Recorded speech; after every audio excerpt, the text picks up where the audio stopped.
আসসালামু আলাইকুম রহমতুল্লাহ। স্যামসাংয়ের সাথে আমাদের সম্পর্কটা বেশ সখ্যতার।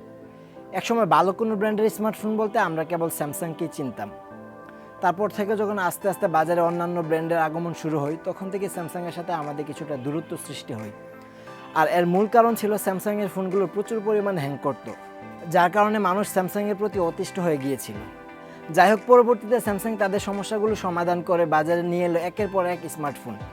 গত কয়েক বছরে স্যামসাং এত পরিমাণে স্মার্টফোন রিলিজ করেছে, যাদের মডেল মনে রাখাটাই দায়ী।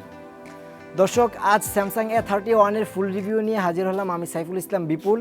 আপনারা দেখছেন টেক হোম।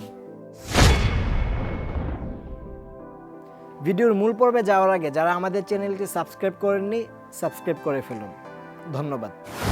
বরাবরের মতোই শুরু করা যাক এর ডিজাইন ও বিল্ড কোয়ালিটি নিয়ে। প্লাস্টিক ফ্রেম, প্লাস্টিক রিয়ার প্যানেল, স্যামসাং যাকে গ্লাস্টিক বলে। 185 গ্রামের এই ফোনের হ্যান্ড গ্রিপ যথেষ্ট ভালো ছিল। রিয়ারে থাকছে কোয়াড ক্যামেরা মডিউল, তাছাড়া ফোনটির ডান দিকে রয়েছে পাওয়ার বাটন এবং ভলিউম লকার্স।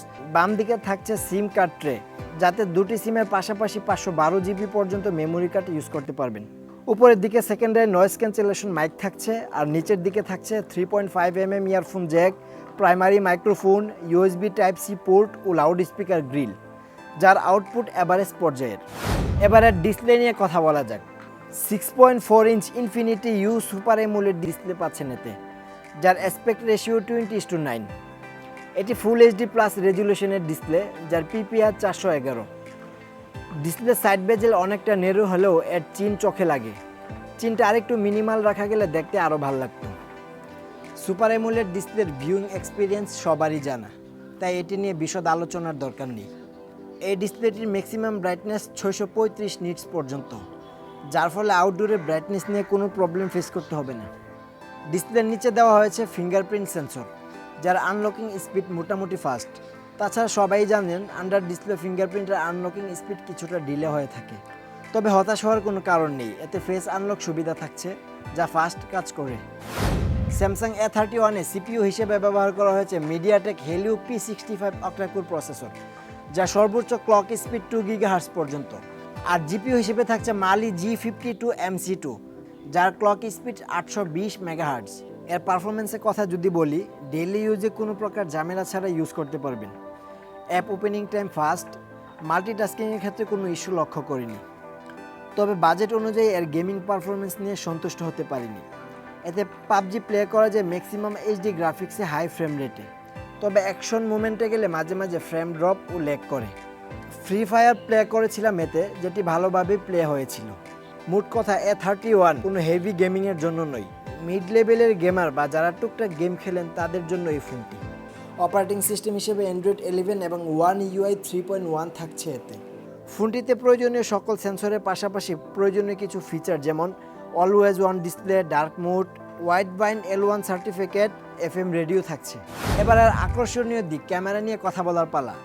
স্যামসাং A31-এ থাকছে মোট 5টি ক্যামেরা, যার মেইন ক্যামেরাটি 48 মেগাপিক্সেলের f2.0 লেন্স। আরও থাকছে 8 মেগাপিক্সেলের আলট্রা ওয়াইড, 5 মেগাপিক্সেলের ডেপথ ও 5 মেগাপিক্সেলের ম্যাক্রো লেন্স। আর সেলফি তোলার জন্য ফ্রন্টে থাকছে 20 মেগাপিক্সেলের সেলফি ক্যামেরা। ডেলাইটে স্যামসাং A31-এর মেইন ক্যামেরার ছবি এক কথায় সন্তোষজনক। ছবির কালার, শার্পনেস অসাধারণ, তবে ডাইনামিক রেঞ্জ অ্যাভারেজ বলবো। এই ফোনে থাকছে না নাইট মোড অপশন, যার জন্য লো লাইটে তোলা ছবির ডিটেল নিয়ে সন্তুষ্ট হতে পারিনি। প্রচুর পরিমাণে গ্রেইনের দেখা মিলে, ফেস স্মুথ করে ফেলে, পাশাপাশি কালার স্যাচুরেশন অনেক কমে যায়। 8 মেগাপিক্সেলের আলট্রা ওয়াইড ক্যামেরার ছবির ডিটেল অনেকটাই কমে যায়, আর এর লো লাইট পারফরমেন্স বেশি সুবিধার নয়। 5 মেগাপিক্সেল ডেপথ সেন্সর দিয়ে ভালো আলোতে সুন্দর ছবি পাবেন, যদিও কিছুটা ডিটেল লস হয়, তবে ছবির এজ ডিটেকশন পারফেক্ট হয়। ব্যক্তিগতভাবে ম্যাক্রো লেন্স আমার তেমন পছন্দ নয়, তারপরেও এটাতে 5 মেগাপিক্সেলের ম্যাক্রো লেন্স দেওয়া হয়েছে। 5 মেগাপিক্সেল হিসেবে এর পারফরমেন্স ভালো ছিল। সেলফি ক্যামেরার কথা যদি বলি, এর সেলফি যে কাউকে মুগ্ধ করবে। বিশেষ করে এর কালার অ্যাকুরেসি অনেক ভালো ছিল। পোর্ট্রেট শটগুলোর এজ ডিটেকশনও ভালোর কাতারে পড়ে। ফ্রন্ট এবং রিয়ার উভয় ক্যামেরা দিয়ে ভিডিও করা যাবে সর্বোচ্চ 1080p 30 fps পর্যন্ত, তবে ভিডিও অপশনে স্লো মোশন এবং EIS এর সাপোর্ট থাকছে না। স্যামসাং A31-কে পাওয়ার আপ করছে 5000 mAh এর মেসিভ ব্যাটারি, আর যাকে চার্জ করতে বক্সে দেওয়া হয়েছে 15 ওয়াটের ফাস্ট চার্জার, যেটি দিয়ে 0 থেকে 100% চার্জ করতে 1 ঘন্টা 40 মিনিটের উপরে সময় লেগে যাচ্ছিল। আমার মতে 5000 এমএএচের ব্যাটারির সাথে মিনিমাম 18 ওয়াটের ফাস্ট চার্জার দেওয়া উচিত, এতে করে চার্জিং টাইম কিছুটা কম লাগবে। নর্মাল ইউজে অনায়াসে একদিনের উপর ব্যাটারি ব্যাকআপ পাবেন এর থেকে, আর হেভি ইউজে 7 থেকে 8 ঘন্টার মতো ব্যাটারি ব্যাকআপ পাবেন। তো এই ছিল স্যামসাং A31 এর বিস্তারিত খুঁটিনাটি বিষয়। এখন প্রশ্ন হচ্ছে এই ফোনটি কাদের জন্য? এক কথায় বলতে গেলে যারা হেভি গেমার রয়েছেন তারা এই ফোনটিকে এড়িয়ে যাওয়াই ভালো। যারা ভালো ক্যামেরা, ভালো ব্যাটারি ব্যাকআপ এবং নর্মাল ইউজ করবেন তাদের পছন্দের তালিকায় রাখতে পারেন এই ফোনটিকে। ভিডিওটি ভালো লাগলে লাইক করবেন। আজকের ভিডিওটি এখানে শেষ করছি। সবাই ভালো থাকবেন, সুস্থ থাকবেন। আল্লাহ হাফিজ।